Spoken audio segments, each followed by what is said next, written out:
మహిళా లోకానికి స్వాగతం. అందరికీ నమస్కారం అండి. ఈరోజే భీష్మాష్టమి అంటారు. ఇది మాఘమాసంలో శుద్ధ అష్టమి, నిన్న శుద్ధ సప్తమి. అయితే ఈ మాఘమాసంలో ఈ భీష్ముడి పేరుతో ఈ అష్టమిని ఎందుకు పిలుస్తారు, దానికి గల కారణం ఏంటి అనేది మనము ఈరోజు చక్కగా అతని గురించి తెలుసుకుందాం. ఎక్కడ స్కిప్ చేయకుండా మొత్తం చూడండి, వినండి. చక్కగా దాన్ని ఆ భీష్మ పితామహుడికి నమస్కరించుకోండి. మనకు అన్ని శుభాలు జరుగుతాయి అని మనకు పురాణాలు తెలియజేస్తున్నాయన్నమాట. అయితే ముందు ఈ భీష్మాచార్యుడు యొక్క భారతంలో భీష్ముడు ఉంటాడు అని మనకు తెలుసు. ఆయన కౌరవులకు పాండవులకు తాత. అయితే అసలు జన్మ రహస్యాన్ని ముందు తెలుసుకుందాం. అంటే కర్మ ఎవరిని కూడా వదిలిపెట్టదండి. అయితే ఈయన ముందు దేవతలలో కొన్ని జాతులు ఉంటాయి. యక్షులు, కిన్నెరులు, గంధర్వులు ఇలా చెప్తూ ఉంటారు కదా. దాంట్లో అష్టవసువులు అని ఉంటారు. వాళ్ళు 8 మంది ఉంటారన్నమాట. ఆ వసువులలో చివరి వాడు ప్రభాసుడు. మన ప్రభాస్ పేరే. అయితే ఆ ప్రభాసుడు వీళ్ళు 8 మంది కూడా కలిసిమెలిసి తిరుగుతూ ఉంటారు. వాళ్ళ భార్యలతో సహా భూలోకానికి వచ్చి వాళ్ళు పర్యటిస్తూ ఉంటారు అన్నమాట. అయితే ఒకసారి అలాగే వశిష్ఠ మహర్షి ఆశ్రమానికి వచ్చి వాళ్ళు అంతా తిరుగుతూ చక్కగా ఆనందిస్తూ ఉన్న సమయంలో అక్కడ వశిష్ఠుల ఆశ్రమంలో ఉన్న గోవును చూసి ముచ్చటపడి దాన్ని దొంగిలిస్తారు. ఈ విషయం తెలుసుకున్న వశిష్ఠ మహర్షి ఈ వసువులకు మీరు భూలోకంలో జన్మించండి అని వాళ్ళకి శాపం ఇస్తాడనమాట. అయితే ఈ విషయం తెలుసుకుంటారు వాళ్ళు. తెలుసుకొని మళ్ళీ వశిష్ఠ మహర్షి దగ్గరికి వచ్చి ప్రాధేయపడతారు. అయ్యో, తెలియక పొరపాటు చేసినాం మేము, మమ్మల్ని క్షమించండి, శాప విమోచనం చేయండి అని. ఎప్పుడైనా మునులు దానికి శాపము ఇచ్చారు అంటే తిరుగు ఉండదు కదా, దాన్ని మార్చలేము. కాకపోతే కొంతకాలాన్నే మీరు భూలోకంలో ఉంటారు అని దాన్ని సవరించి కాస్త వీళ్ళను అనుగ్రహిస్తాడు. కానీ ఒక 8 మంది మాత్రమే ఈ విధంగా, ఈ 8వ వసువు ప్రభాసుడు మాత్రము జీవితాంతము భూమి మీద మొత్తం జీవితాన్ని గడపాల్సిందే అని శాపం ఇస్తాడు. అయితే ఈయన పాపం ప్రభాసుడు, ఆయన భార్య యోగసక్త, ఆమె తెలుసుకొని ఇంత ఘోరమైన శిక్ష నీకు పడింది, దీనికి కారణము నేనే అంటది ఆమె. ఎందుకు అంటే ఆ యోగసక్త స్నేహితురాలు ఉంటుంది. ఆమె ఈ ఆశ్రమంలో ఉన్న గోవును చూసి ముచ్చటపడి నాకు అది కావాలి అని కోరుకుంటుందట. అందుకోసము ఈ దొంగిలించడానికి, వసువులు దొంగిలించడానికి కారణం ఎవరు అంటే ఈ ప్రభాసుడు ప్రేరేపిస్తాడనమాట, దాన్ని దొంగిలిద్దాము అని. ఎందుకంటే ఈమె స్నేహితురాలి కోసం. అయితే అలా దొంగిలించారు. మరి ఇప్పుడు దానికి శిక్ష అనుభవించవలసింది నేనే కదా అని ఆమె యోగసక్త యొక్క స్నేహితురాలు భావిస్తుంది అన్నమాట. భావించి అయ్యో, నేను కోరడం వల్లనే ఈ విధంగా ప్రభాసుడు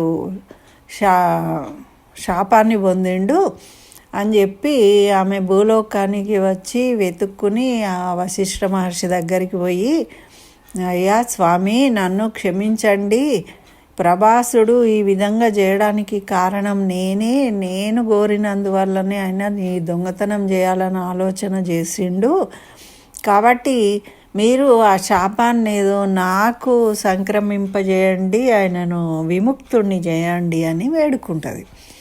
వేడుకుంటే అప్పుడు వశిష్ఠుల వారికి కూడా చాలా సంతోషం అవుతుంది. ఎందుకంటే తప్పులు చేస్తారు, మాదేం తప్పు లేదు అనేవాళ్ళు ఉంటారు, కానీ తప్పును నిజాయితీగా ఒప్పుకుంటుంది కాబట్టి ఆమె అడిగిన విధానాన్ని చూసి ఆయన సంతోషపడి ఏమంటాడంటే, ఒకసారి శిక్ష అనేది, శాపం అనేది ఇచ్చినాక తీసుకోవడానికి వీల్లేదు, ఆయనకి ఇచ్చిన శాపాన్నే వరంగా మారుస్తున్నా, ఆయన ఒక మంచి క్షత్రియ వంశంలో పుట్టి కీర్తిమంతుడవుతాడు, చరిత్రలో మహాపురుషుడుగా మిగిలిపోతాడు అని వరం ఇస్తాడనమాట. అంటే శాపమే వరంగా మార్చాడనమాట.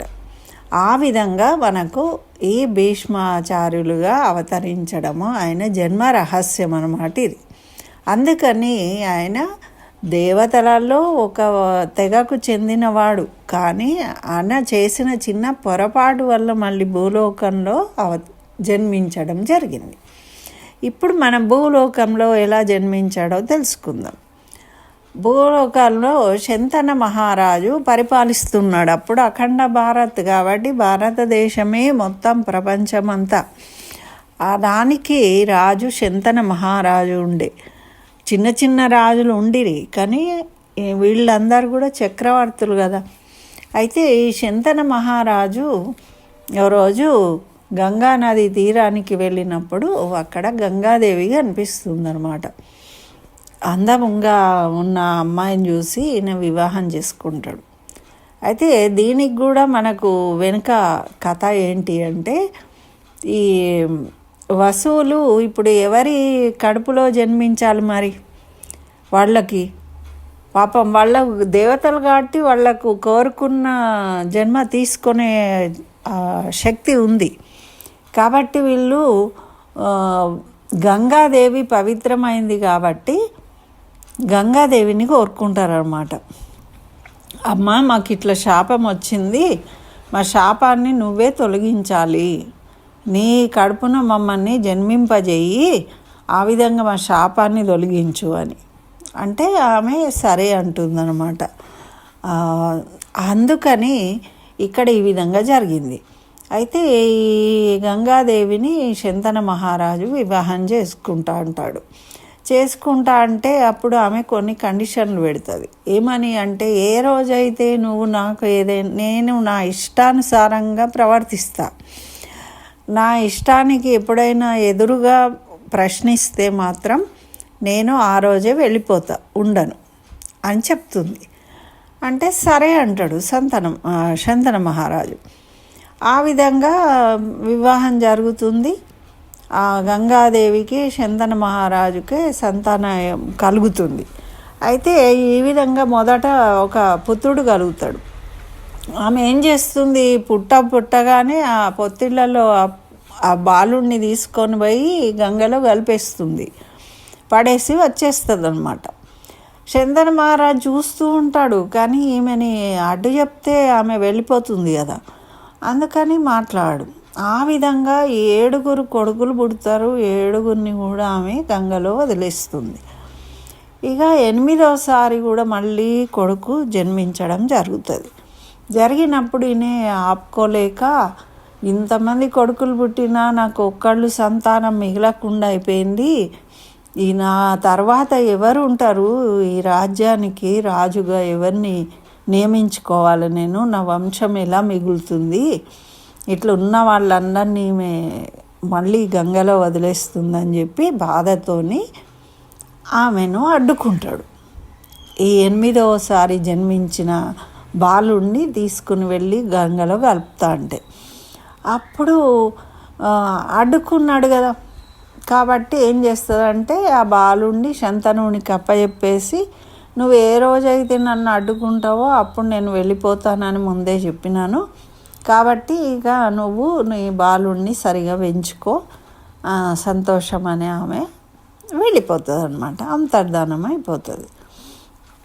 ఆ విధంగా ఆ 7 యొక్క శాప విమోచనం జరుగుతుంది. వాళ్ళు జన్మిస్తారు, అయిపోతుంది, మళ్ళీ వెళ్ళిపోతారు.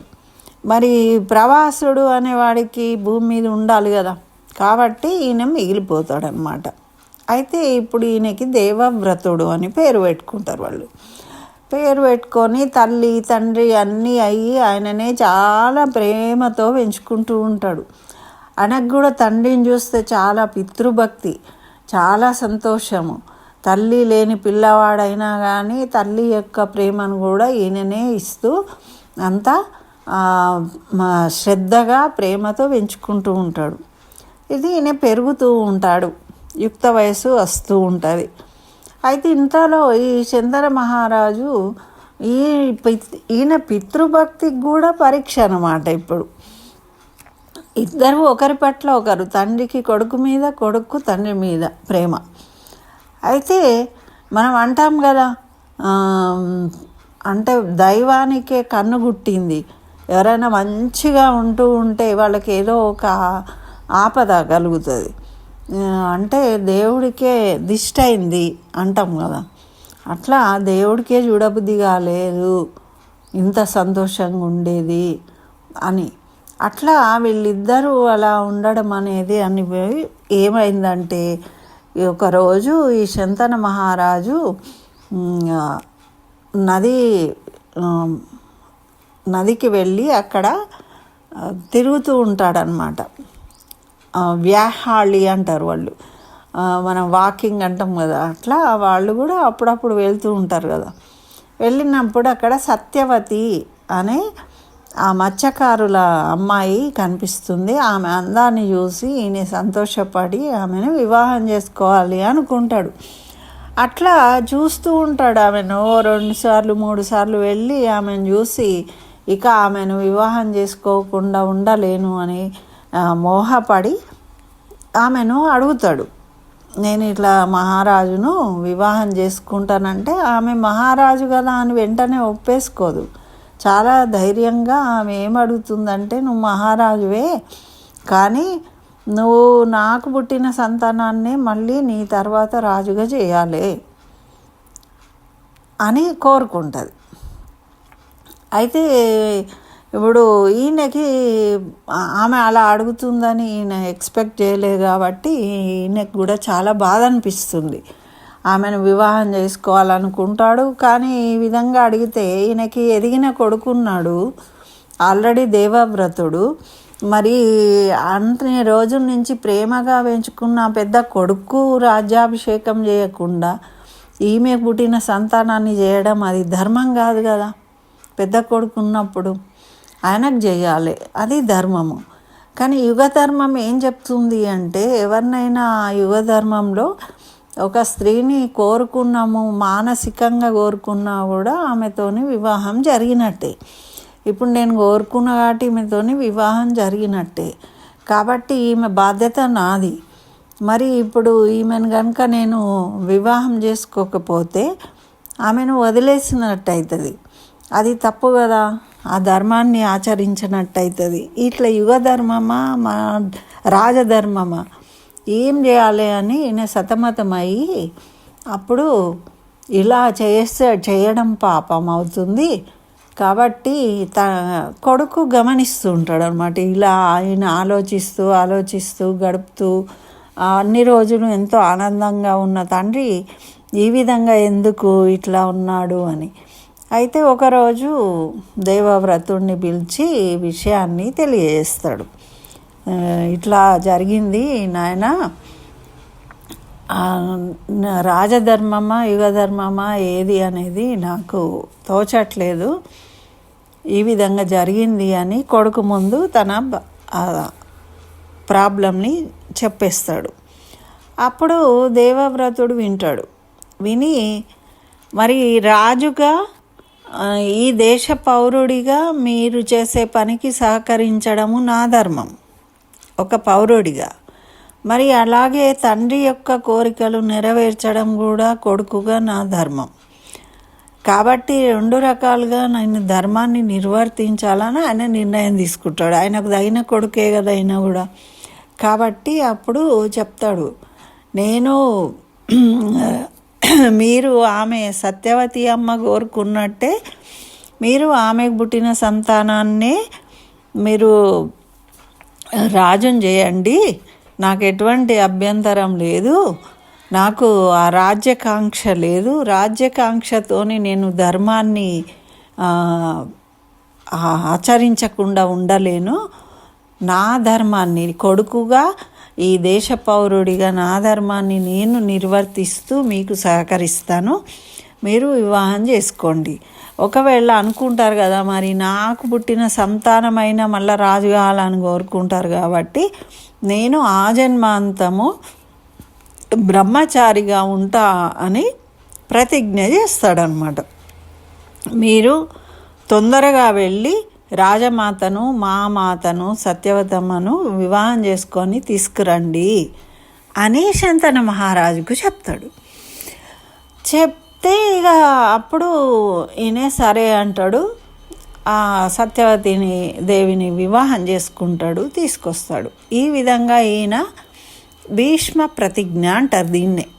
అంటే మనము భీష్మించుకుని కూర్చున్నాడు అంటే పట్టుదలగా వాళ్ళ అన్న దాని మీదనే నిలబడతారు కొంతమంది. అంటే ఎప్పటికీ మారారు, దాన్ని మార్చుకోరు అనమాట. మార్చుకోకుండా ఉండడమే భీష్మ అంటారు, భీష్మ ప్రతిజ్ఞ. అటువంటి ప్రతిజ్ఞ వేసిండు ఆయన. ఎన్ని తరాలను చూస్తూ వచ్చిండు కానీ ఆయన మారలేదు. మారి వివాహం చేసుకోవడం కానీ మళ్ళీ నేను రాజవుతా అని కానీ ఎప్పుడూ అనలేదు కదా. అయితే ఆయన ఎప్పుడు కూడా ఆ రాజ్యాన్ని, ఆ వంశానికి రక్షకుడుగా ఉన్నాడు. నిరంతరము దానికోసమే శ్రమపడ్డాడు. అది శంతన మహారాజుకు ఈ సత్యవతీ దేవికి 2 కుమారులు కలగడము, మళ్ళీ వాళ్ళు కూడా చనిపోవడము, సంతానం లేక, మళ్ళీ వ్యాసుల వారి అనుగ్రహం వల్ల మరి ధృతరాష్ట్రుడును పాండురాజు జన్మించడము ఇవన్నీ జరుగుతాయి. అయితే అప్పుడు కూడా వాళ్ళను కూడా భీష్మాచార్యుడు సంరక్షించి వాళ్ళను పెద్దవాళ్ళని చేసి రాజులను చేసి అన్నీ చేస్తూ ఉంటాడు. వాళ్ళ కథలు నడుస్తాయి కదా. అట్లా తర్వాత వాళ్ళ కుమారులు దుర్యోధనాదులు మరి వీళ్ళు అధర్మంగా పాండవులను వెళ్ళగొట్టడము.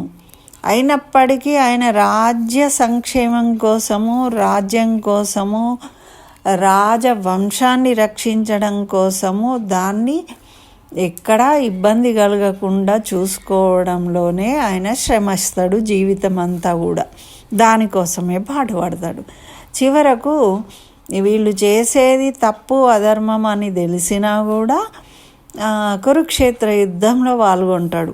అంటే వ్యతిరేకంగా కృష్ణ భగవానుడు అని తెలిసినా కూడా భగవానుడికి కూడా ఎదురొడ్డి యుద్ధం చేయాల్సిన పరిస్థితి వచ్చినా కూడా ఆయన రాజ్యం కోసం కట్టుబడి సంరక్షించడం కోసం యుద్ధం చేస్తాడు.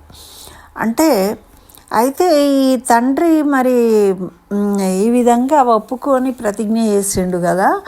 అందుకని సంతోషంతో కొడుకు యొక్క గొప్పతనము, ధర్మ నిరతిని చూసి ఆయనకు ఒక వరం ఇస్తాడు. ఏమని అంటే, నీకు స్వచ్ఛంద మరణాన్ని పొందే వరం ఇస్తున్నాను అని. అంటే ఆయన ఇష్టం ఉన్నప్పుడు, ఆయన ఎప్పుడు ప్రాణాలు వదలాలనుకుంటే అప్పుడు వదలగలుగుతాడు. దాన్ని స్వచ్ఛంద మరణం అంటారు. అటువంటి వరాన్ని పొందిండు భీష్ముడు. కానీ ఆయన ఎప్పుడు కూడా దీన్ని రక్షించడానికే ప్రయత్నం చేసిండు అనమాట. అయితే యుద్ధం చేస్తారు కదా, కురుక్షేత్ర యుద్ధం చేసినప్పుడు ఈయన ఏమవుతుంది, సేనా నాయకుడుగా యుద్ధం చేస్తాడు. తర్వాత ఈయన దిగిపోవాల్సి వచ్చిన పరిస్థితి వచ్చినప్పుడు ప్రాణత్యాగం చేయాలి. కానీ అప్పుడు ఏమవుతుంది అంటే దక్షిణాయనం అన్నమాట. ఇప్పుడు మనకు ఈ మాఘమాసంలో మనకు సంక్రాంతి అప్పటి నుంచి ఉత్తరాయణం ప్రారంభమైంది. అయితే అది దక్షిణాయనంలో యుద్ధం జరుగుతుంది కాబట్టి ఆయన ఏమంటాడు అంటే, నాకు స్వచ్ఛంద మరణం తీసుకునే అవకాశం ఉంది కాబట్టి నేను ఉత్తరాయణం వచ్చే వరకు వెయిట్ చేస్తా, నేను వేచి ఉంటాను అంటే అప్పుడు అర్జునుడు ఏం చేస్తాడు, బాణాలతోని ఒక వేదిక తయారు చేస్తాడు. ఆ వేదిక మీద ఈయన శరీరాన్ని పెడతారు.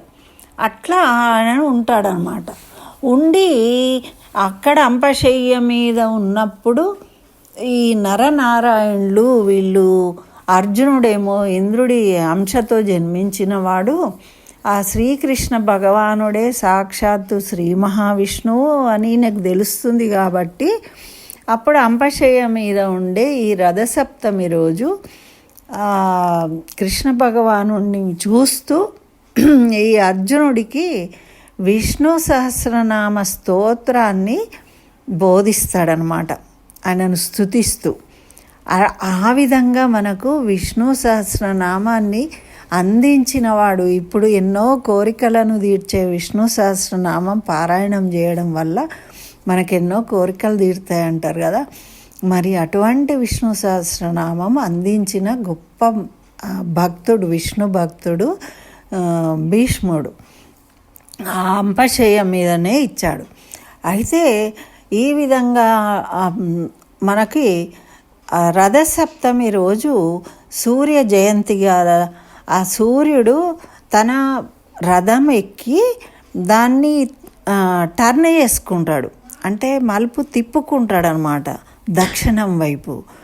ఆ విధంగా దక్షిణం వైపు తిప్పుకున్న సమయం వచ్చేదాకా ఎదురు చూసి ఈ అష్టమి రోజు ఆయన స్వచ్ఛంద మరణాన్ని పొందాడు. అందుకనే మనము ఈ రోజు నుంచి ఆయనను తలుచుకుని ఆయన పేరు మీద మనకు తర్పణాలు వదలడము మరియు విష్ణు సహస్రనామ పారాయణం చేయడము తప్పకుండా చేసుకోవాలన్నమాట. ఆ విధంగా ఆ ఏకాదశి ద్వాదశి వరకు 5 రోజులు కూడా మనము చేసుకున్నట్టయితే మనకు అన్ని కష్టాలు నష్టాలు అన్నీ తొలగిపోయి చక్కగా మనకు సంతానాభివృద్ధి కలుగుతుంది, ఐశ్వర్యాభివృద్ధి కలుగుతుందని మన పెద్దలు చెప్పారు. కాబట్టి అందరం ఆ విధంగా చేద్దాము, ఆయనకు నమస్కరించుకుందాం. స్వస్తి.